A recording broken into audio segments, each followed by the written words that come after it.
What's up? Welcome to Tales Tomorrow. I'm Morrow, your storyteller for today, and with me I have some more arms and legs. We can't see the legs, hold on. Legs! We have legs, hips, tail, we got it all, baby! Sorry for high energy, I'm just really excited, and I hope you're excited as well. I missed you guys. Sorry, wrong email. There we go, that's the right email. Anyway, let's go ahead and not even do a preamble. Let's just get some RPG horror stories for today, shall we?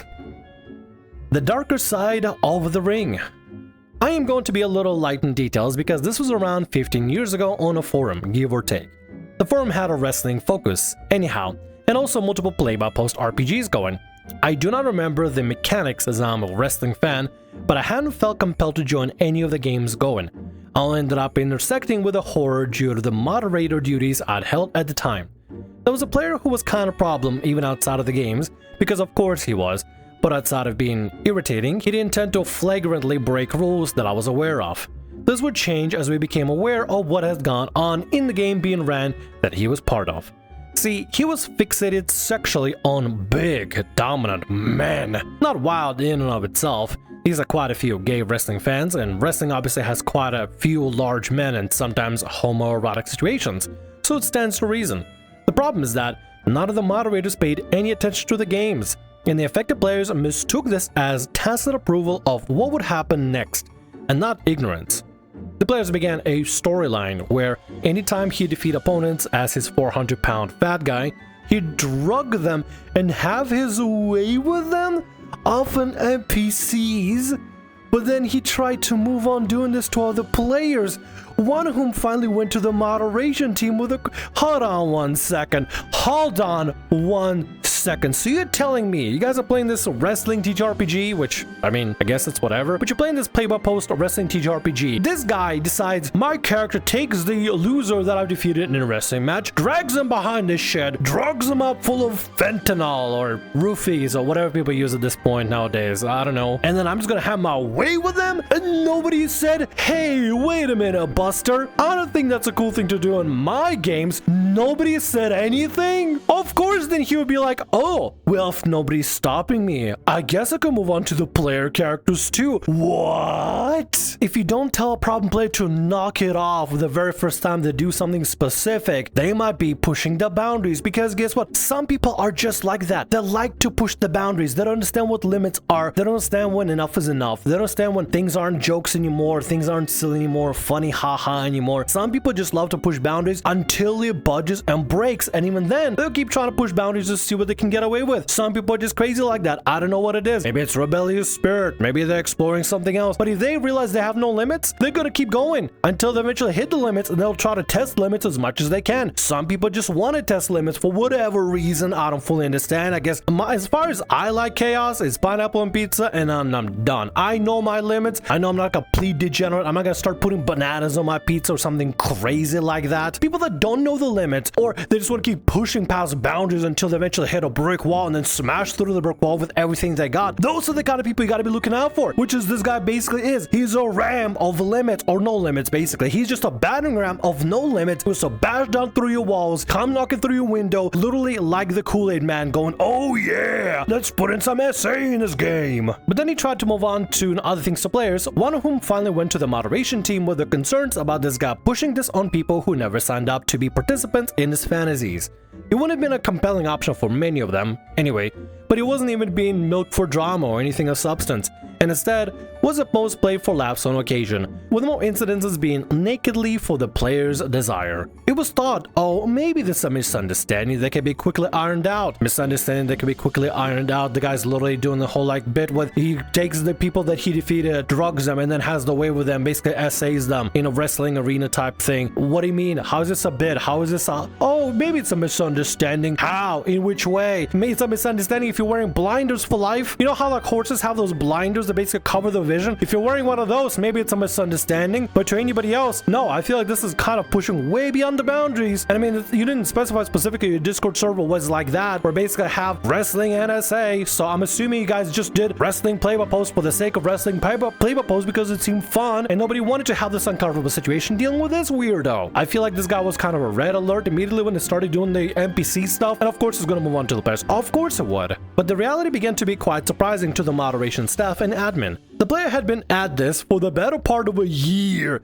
and has just gone unreported by enablers who made excuses for him when confronted, and by moderators who had neglected to pay attention to the games being run, assuming all was fine. So in reality, everybody's to blame in the situation. Nobody reported it, nobody did anything about it, and for people that did witness it, they didn't say anything, they didn't do anything. I was just a soldier following orders kind of thing, but like for Discord server. Nobody did anything when they should have. Why? I just don't get it. Like, I mean, I understand sometimes you're like, whatever, it's a one-off, but if people clearly seeing this as a repeat offense, at least somebody on moderation team would have noticed it, be like, maybe you should have a conversation with the guy. Nah, they're fine. They're just doing the little Josh, and Josh is just joshing around, saying NPCs and stuff. There's no way it's gonna move on to the players. Oh, it's move on to the players? Oh, must have been a one-off thing, whatever. I know I'm a little bit spicy today, but because this stuff is, I mean, man, it's just crossing lines. It's the most obvious thing ever. Like, I don't have to even defend myself on this kind of thing. If it's crossing lines, it's crossing lines. Somebody should have said something, especially the moderation team should have done something about it. Why wasn't this done for a year? I have no idea. Probably people weren't paying attention or just didn't care. Naturally, the player was confronted and ultimately banned for his behavior, and the game they've been running was initially shuttered entirely. I believe the other players mostly filtered into the remaining games, with maybe one or two quitting in protest for their creative vision being interrupted by the full wipe of the banned guy's post history. I could see why that bothered them. That's a blanket removal of posts messed up with the history of the game and would damage the coherence of some of the more posts by removing context. But also get why none of the moderators wanted to sift through months and months of dudes spank bank material to more delicately handle the situation. I understand I'm coming off a little bit fiery. I'm not mad at the OP or people participating in it. I'm just saying the lessons to be learned here. It's important lessons to learn. When somebody notices that enough is enough, you gotta do something about it. If you see something, if you don't say it, if you don't report it, if you don't do something about it, then nothing is gonna happen. Get active, get proactive, and actually do something about it. Contact the moderators. And if people still not listening, get yourself out of a bad place. You don't deserve it. No D&D is better than bad D&D, or wrestling RPG play-by-post better than any other wrestling RPG play-by-post. Anyway, let's move on to the next story for today. DM destroyed my first D&D campaign because of jealousy. This was my first ever D&D campaign, the one I had been dreaming of playing for years, ever since I watched Critical Role Campaign 2 before the pandemic. I'd spent weeks trying to find a group. Every night after work, I was on Reddit, LFGs, filling out applications, introducing myself. I wrote out backstories, explained my playstyle, crossed my fingers that someone would give me a shot. Eventually, a DM, we'll call them Frank, reached out saying they had a spot open, and I was thrilled. I joined the group chat, met the players, and everyone seemed genuinely welcoming. I built a character I loved, one that fit the story and setting perfectly. And when session 1 arrived, I was nervous but excited. First dice roll hit the table, and I was hooked. This is the D&D experience I've been chasing. For the first several sessions, everything went great. Group had good chemistry, the story was fun, and Frank seemed organized and enthusiastic. I even started bonding with the other players outside the game. Felt like we had a really solid group. Around that time, I started feeling inspired to DM my own campaign. I made it clear that I wasn't trying to replace or compete with the main game, just wanted to create something too. I invited the same players, including Frank, since they had mentioned wanting to play more often. My game took off right away. Everyone seemed to really enjoy it. Spent time balancing encounters, weaving in backstories, and building the world carefully. The feedback was amazing, and I was proud of what I built for the first time as a DM. All except one person. The DM I invited was never happy about my decisions and became much more vocal about it when my friends and players would talk about my game, right before we started to play Frank's game, which I assume made them very jealous. Then came the session that ended everything. Another player and I decided to follow a side lead that seemed minor. We even asked Frank if it was something we could handle at our current level. The answer was vague but implied that it would be fine, so went for it. We quickly learned that it was not fine. It was a major boss encounter way beyond our level. We got crushed. Instead of letting us retreat or die, DM decided we were captured and thrown to the Feywild. I actually thought that could be fun story twist, so I stayed optimistic. The rest of the party planned a rescue mission, and I was excited to see what would happen. When the rescue began, DM dropped 2 Shadow Dragons on them. For anyone unfamiliar, Shadow Dragons are CR 10 creatures. The party was level 5. There was no build-up, no chance for prepare, no way to win. The dragons wiped the entire group before half of us even had a turn. It was a total party kill. Why would you do that? Like, okay, your party is level 5. You probably want to throw in a decent challenge. Unless Frank is just like, screw it, I'm burning the whole thing down. How dare they have a different game going on that I'm clearly participating in? I'm gonna ruin my own game. It's basically like you crapping in your own bed to spite your own ass, nose, health. I don't know. It's like biting your tongue to spite your mouth. Does that make sense? It's like punching yourself in the eye to spite your face. Does that make? It's like breaking your nose to spite you. Does that make? Am I making sense at all? I have no idea. You're ruining something that everybody is enjoying, including yourself, assumingly, and you just destroying it for the sake of destroying it. Unless there's some sort of a subplot where maybe they go undead, they go into like they get resurrected in the Feywilds as different creatures for temporary short amount of time. I don't know. That could be a potentiality. Never know. Who knows? Or maybe while half the party is stuck in Feywild, the other ones get stuck into Shadowfell because of the Shadow Dragons. I don't know if they have any kind of relation, but I mean, if I wanted to do something cool, maybe I'll do that. And like the two parties are basically stuck in different worlds trying to join back together material plane. That'd be kind of sick. But I mean, like, I don't know. Maybe it's because I'm thinking of fun events instead of specifically focusing on why Frank is doing this. Speaking of, why is Frank doing this? Frank explained that it was all our fault. That if he hadn't split the party, none of this would have happened. Guess what, Frank? It's not like there was a door to Feywilds and the players chose specifically to go to the Feywilds. What ended up happening last session is, okay, you guys do this, and you suddenly thrust into the Feywild kind of thing. Your players didn't participate or had any word in it. What do you mean it's the party's fault for splitting the party? You, the DM, choose when party gets to split forcefully, and you chose for them to split it. You dummy. As this was our first campaign, and I didn't want to hold another player back for a story moment, I didn't feel comfortable stopping this player character from leading mine into the encounter, so I felt pretty bad about how things turned out. Frank then said it was okay because they were starting a new campaign. After a couple of days though, I noticed some of my players began to say they were leaving my campaign, and shortly after, all but one said they were leaving. Frank told me I was not welcome back at their table, and since then, I've not spoken to any of my friends or Frank from that campaign, except the one who stayed. I asked him why the others have left me, and he said Frank had given them an ultimatum. Their game or mine.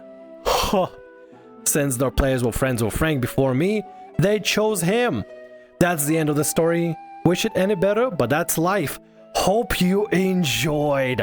There's nothing I hate more than people that give somebody a freaking ultimatum. Like on one hand, it's one thing for something important, like something that's a life or death kind of thing, or like, I don't know, some sort of a love-torn relationship, you know, something dramatic. But over D&D, how stupid do you have to be? You can have another person play a game and also play your own game. God forbid, if any of my players decide to play in other games, I'm gonna let them, because who cares? It's literally just TTRPGs and people playing and having fun. God forbid one of my players wants to go play Pathfinder with their cousin or friends or something. No, I gotta give him an ultimatum. It's my game or their game. And then you basically just ruin social circles. Why? This is so stupid. It's petty drama nonsense. It's middle school stuff. It's high school stuff at this point. Not even middle school stuff. Middle school stuff would be more petty. This is the high school level of petty for no reason as well. You could still be a player in this OP's game and then have your own game, Frank. You're gonna have to give everybody an ultimatum, Frank. Frank is a kind of guy that I think is the worst kind of player. I almost fell, by the way. Unironically, whenever I'm in VR, I almost lose balance all the time. No, for no specific reason, I'm just really stupid. But Frank is a kind of guy that will ruin someone else's fun because he is not having fun. He's like, man, everybody's having themselves a good time and enjoying this game. I don't like it. They're not enjoying my game as much as enjoying this guy's game. So I'm gonna give everybody an ultimatum. So either you choose his game or my game. And of course, the friends that are playing in it, the friends, they're going to be choosing Frank's game because they have more investment, more sunk cost fallacy. They spend more time with Frank. They don't want to have the character go to waste, or they have the opportunity to play in Frank's game go to waste. You know, OP,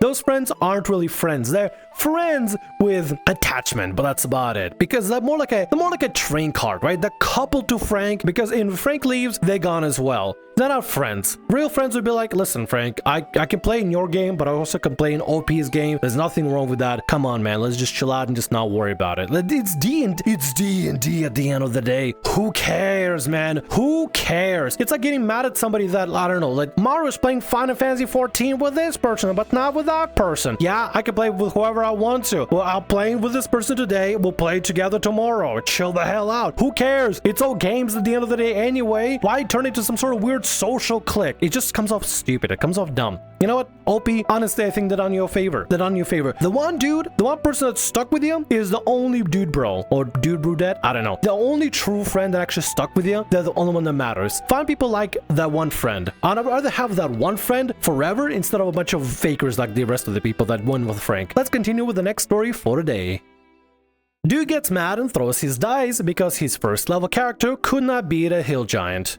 Many years ago, in the dark times when dinosaurs walked the earth and people played RPGs in person, I had a friend we'll call John. I'm not going to use J. I don't remember who else was at the table, but I, John, and John's brother, we'll call him Larry, were there. Before we rolled... Actually, I'm changing the name to Jerry and Larry. That'd be perfect. Before we rolled the first die, Larry, the GM, says, "Tonight should go fine, as long as you know what to fight and when to run." Hint, hint, nudge, nudge, wink, wink. Not 10 minutes in, our party of first level characters encounter a group of orcs running towards us. Before they reach us, it becomes apparent they're running from a hill giant that is chasing them. Remembering the not so subtle warning, I say run. Jerry, who have played D&D for years, says, "I lower my lance and charge." There's a chorus of comments like, "Dude, what are you doing?" and "Run, dummy." Jerry doubles down and charges the hill giant. I don't remember if they rolled for initiative or if the GM just let him go first because the giant was surprised. He missed. At this point, Jerry stands up, screams, and throws his dice across the room. Not like a little limp-wristed flick, but he throws them hard enough they may have ended up in neighbor's yard if they weren't inside. It was made all the more comical by the combination of the enraged look on his face and the fact that he wasn't very physically active normally. Giant does not miss. Jerry's character dies to death everybody other than Jerry apparently saw coming. Jerry throws a temper tantrum and is essentially trying to play the victim. He might have been able to make some headway, but I started laughing at him and asked what the hell he was thinking, which made him madder. He changed his story about how he was trying to accomplish with every sentence, trying to do everything from "it's what my character would do" to "I didn't think giants were that strong." I never really did figure out what he thought was going to happen, but it sure wasn't a first level character getting killed by a hill giant. After much screaming, laughing, and pointless bullcrap, I think we eventually got back to playing. And before you say he was role-playing, no, just no. Jerry would never endanger his character for the sake of roleplay.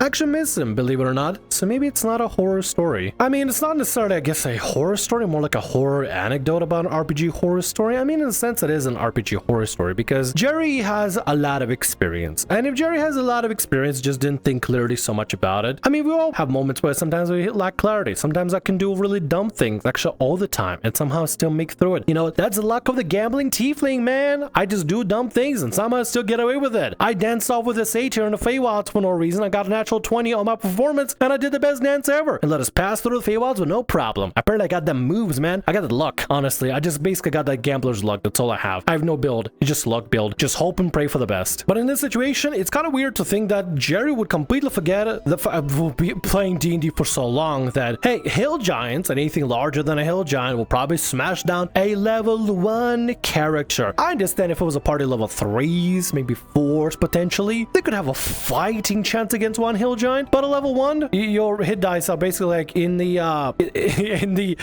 area where an accidental crit would just squash your character immediately. I actually played level 1 combat not long ago. I'm restarting my actually completely unrelated, but I restarted my Final Fantasy D&D campaign with some new players and new areas and stuff. Anyway, basically I had players play at level 1, and oh my god, there's nothing more exciting or threatening or terrifying than watching a level 1 characters fight in a level 1 like combat against actual NPCs and actual creatures, because at the end of the day they could be dead in a singular roll. One bad critical is just could wipe out a play a character completely and kill them off if nobody has any way to like mend them back up and everything. It is insane. It is so panic inducing, but it's really exciting actually. It's super fun. Either way, it's still really weird for Jerry to just completely charge head first into a giant. I'm assuming they're trying to go past a specific story or something, but I mean, at the end of the day, I guess it's a lesson. Don't charge into a hill giant if you're playing the campaign where the DM specifically says pick your battles wisely instead of just attack for the sake of attacking, you know? And with that, that's gonna be all our stories for today.